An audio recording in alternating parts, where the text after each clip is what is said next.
Halo Bensi Family seluruh Indonesia dan di seluruh dunia, kembali lagi bersama kalian di channel Benny Tanggang. Hari ini videonya berkaitan dengan video sebelumnya tentang situasi dan kondisi di Ukraina, yaitu untuk update-annya hari ini. Itu untuk menjawab beberapa pertanyaan dari Bensi Family di kolom komentar juga, supaya ada informasi dari sini dan langsung aku lihat satu-satu dan aku saring mana yang aku harus jawab. Dan bahkan aku tulis di sini juga biar nggak salah ngomong nantinya, biar nggak ada pro dan kontra. Oke? Jadi stay tune. Benis tangga. Jadi kita mau dimakan ikan prinsesa benis tangga. Kok aku jadi princess? Kamu princess? Kenapa kau meludah ke aku? Ini Batak Sumatera. Iya. Ini Batak Sumatera. Sebelumnya aku ucapkan terima kasih kepada semua Bensi Family yang udah mendoakan kami di sini supaya tetap aman dan sehat-sehat dan terjaga selalu. Terima kasih buat doa kalian. Kami juga sebaliknya mendoakan kalian supaya sehat-sehat juga, aman dan lancar semua pekerjaan dan rezekinya juga lancar, semuanya pokoknya lancar. Oke? Ini ada satu pertanyaan aku baca tentang apakah aku ikut perang kalau misalnya terjadi perang di sini untuk menjaga kedaulatan negara gitu kan.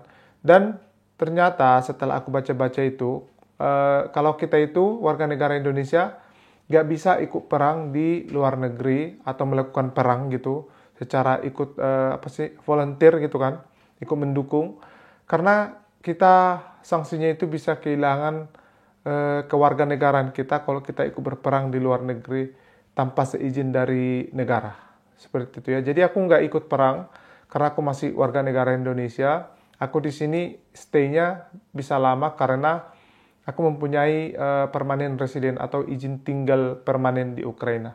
Oke? Jadi semoga itu terjawab untuk kalian yang menanyakan ini. Ini juga ada pertanyaan, katanya kenapa kita itu warga negara Indonesia di sini dan diplomat dari KBRI, kenapa nggak pulang ke Indonesia seperti negara-negara lain yang udah menarik diplomatnya dan warganya untuk pulang ke negara mereka. Karena kita di sini, udah aku bilang di video sebelumnya juga, kita itu ada volunteer ataupun kita itu dikasih fase, seperti aku bilang. Jadi kalau daruratnya kita dikasih 3 fase, 3, 2, 1. Kalau udah darurat 1, nanti kita bakalan dibawa pulang sama KBRI semuanya dan keluarga juga. Yang dari sini ya. Nah, yang untuk negara-negara lain mungkin mereka menarik warganya ataupun diplomatnya itu hak mereka ya. Jadi kita itu seperti yang aku bilang juga, kita itu sifatnya itu di sini kalau mau pulang itu nggak dipaksakan oleh KBRI. Kalau mau tinggal di sini tinggal, kalau mau pulang pulang. Jadi itu tergantung hak kita. Ini saran dari aku aja karena ada beberapa komentar juga yang agak-agak menyudutkan dari video sebelumnya. Jadi saran aku itu sebaiknya kalian membaca sejarahnya dulu sebelum membuat komentar-komentar yang sangat menghakimi ya satu negara tersebut, khususnya ke sini, ke Ukraina. Karena aku juga mungkin kalau tinggal di Indonesia dari dulu dan nggak tahu sama sekali Ukraina apa gitu, baru tahu perangnya, mungkin aku akan melakukan hal yang sama seperti kalian. Jadi terlalu enak ngetik gitu. Jadi harus dipelajari dulu sejarahnya, habis itu kalian dalami apakah kayak gini-gini. Jangan langsung karena satu berita kalian langsung, oh ini kayak gini-gini, baca satu lagi ini kayak gini. Jadi kalian boleh baca berita, tapi jangan toh di berita itu aja, lihat balik kilas sejarahnya, baru nanti kalian bisa membandingkan, oh ini bisa aku sampaikan, ini bisa aku sampaikan. Jadi jangan karena kalian nonton satu berita, kalian menyampaikan pendapat kalian yang menghakimi satu negara tersebut. Oke? Supaya nggak kebiasaan kita itu. Jadi ini ada juga informasi aku dapat, Presiden Ukraina itu mengundang jurnalis-jurnalis internasional untuk menyampaikan atau menunjukkan situasi Ukraina sekarang secara langsung, di mana mereka datang ke Ukraina, jurnalis ini semua. Jadi melihat situasinya kayak mana. Nggak sesuai dengan apa yang orang lihat. Karena katanya kan udah perang besar, gini-gini katanya. Jadi mereka bisa lihat kalau di sini masih aman, kondisinya masih siaga. Jadi belum darurat. Jadi semua masyarakat Ukraina, bahkan beliau mengatakan semua masyarakat Ukraina di sini masih melakukan kegiatannya seperti biasanya. Jadi orang jurnalisnya bisa melihat sendiri kondisinya. Seperti yang aku bilang, kita itu nggak di setiap kota itu ada perangnya. Jadi cuman di perbatasannya aja. Oke? Jadi begitu Bensi Family. Dan ini ini juga, dan ini adalah pertanyaan yang kemungkinan berat aku jawab, tapi aku harus berusaha menjawabnya. Katanya pertanyaan ini, Bang, jadi gimana? Mending kalian pulang aja bang, gitu kan? Mending pulang aja daripada di sana, jangan tunggu perang dulu baru pulang. Nanti kan makin susah untuk kesininya pulangnya. Mumpung sekarang lagi masih adem-ademnya, mending pulang sekarang di Indonesia aja dulu tinggal gini-gini, atau datang ke sini ke daerah ini, misalnya ke Bali, ke Sumatera, pulang ke Jakarta, kayak gitu katanya kan. Nggak segampang itu ya, seperti yang kalian lihat. Jadi kenapa nggak segampang itu aku bilang? Sekarang kan kondisinya, kalau tadinya kami bertiga, aku, Uli, anakku, dan istri, kami bertiga aja. Kami bahkan kalau mau pulang ya tinggal pulang aja gitu kan. Jadi kondisinya sekarang kan istriku lagi hamil dan itu udah 8 bulan. Dan itu udah berat sekali, udah berat sekali untuk dibawa pulang gitu. Jadi risikonya besar. Jadi aku memutuskan untuk tinggal di sini sama istriku. Aku bilang sama dia, kita tinggal di sini. Nanti kalau memang benar-benar nggak bisa lagi tinggal di sini, kita akan mencoba pergi ke negara tetangga di sini yang dekat. Dan bahkan ada beberapa teman atau saudara juga yang tinggal di Eropa lain, yang ada di di Denmark, ada di Austria, ada di Swiss, ada di Belanda. Katanya, Bang, kalau nanti ada apa-apa kalian kesini aja ya, katanya. Kami siap lah di sini, bukan menampung istilahnya. Kami siap di sini untuk apa sih? Ini aku jadi susah ngomongnya gara-gara ini berat sebenarnya. Mereka siap untuk menerima kita, lapang dada, datang aja di sini, kita persiapkan semua, nggak usah pikirin apa-apa, katanya. Jadi aku sempat langsung stuck gitu kan.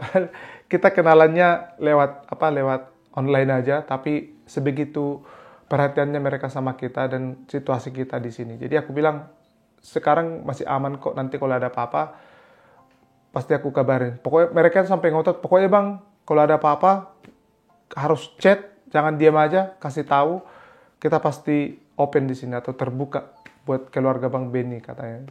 Jadi terima kasih untuk perhatiannya. Jadi juga sekarang seperti yang kalian tahu, istriku lagi hamil seperti yang bilang tadi.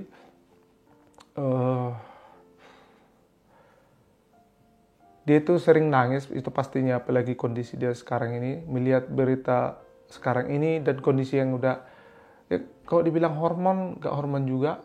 Maksudnya hormon bisa dibilang hormon ya, karena lagi hamil, dan tapi itu biasanya karena dia melihat berita kalau dia nangis. Makanya kadang itu dia itu, aku ajak jalan-jalan, aku ajak makan ke restoran, yang dia itu nggak terlalu suka kalau dia ajak makan ke restoran ya. Jadi cuman untuk mengalihkan perhatiannya aja aku sampai gitu, ajak ke sana, ajak ke sini, ataupun nanti di rumah nonton atau main-main sama Uli gitu. Jadi aku usahakan dia jauh dari berita-berita. Untuk update bisa, tapi nggak sampai sesering update-nya, karena sebelumnya dia sampai sering kali update, dikit-dikit nangis. Jadi untuk menjaga janinnya juga atau calon bayi kita, aku usahakan dia tetap berpikiran positif. Oke, jadi aku minta doanya dari Bensi Family supaya nanti sehat-sehat, karena kemungkinan lahirannya akhir Februari ini ataupun Maret, pertengahan Maret nanti untuk lahiran bayi kita. Oke? Mohon didoakan biar sehat-sehat. Banyak juga yang bertanya, Bang, jarak kalian itu sebenarnya seberapa jauh sih, kok abang merasa santai aja, kok nggak sesuai kayak yang di berita? Karena aku lihat abang di Instagram jalan-jalan, pergi ke sini gitu-gitu kan.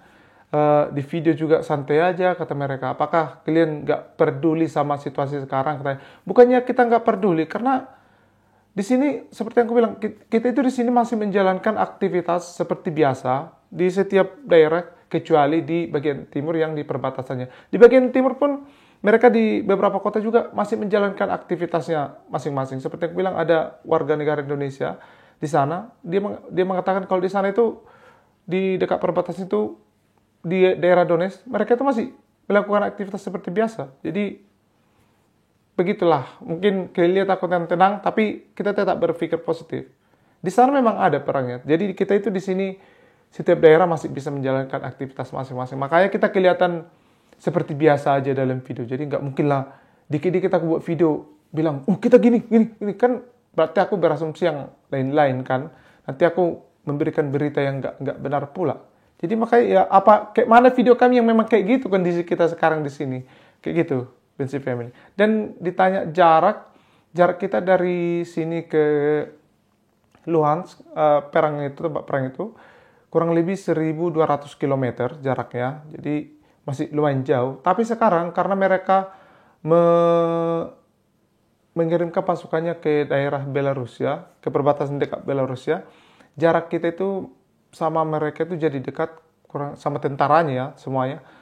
Jadi 665 km lah jaraknya dari sini ke sana. Dan nanti aku bisa tunjukkan di sini beberapa peta ini untuk bagaimana kelihatan kita dikelilingi sama tentara itu semua. Oke? Biar kita lihat kayak mana posisinya. Memang benar kita dikelilingi, tapi itulah kita tetap berharap yang terbaik. Ya, begitulah kira-kira Bensi Family untuk updatean kita di sini. Semuanya baik-baik aja kita di sini, kita doakan lancar-lancar aja. Kalau terjadi apa-apa pun, ya kita tetap mengambil langkah plan B. Jadi kita itu sekarang itu udah mempersiapkan plan B kalau terjadi apa-apa, intinya kayak gitulah. Jadi semoga nanti semuanya aman, gak terjadi apa-apa. Dan bentar lagi juga lahiran, jadi aku fokus lahiran, tetap berpikir positif supaya lancar lahiran Mama Uli nanti. Dan aku benar-benar meminta doanya dari kalian. Oke? Jadi semoga kalian tetap jaga kesehatan.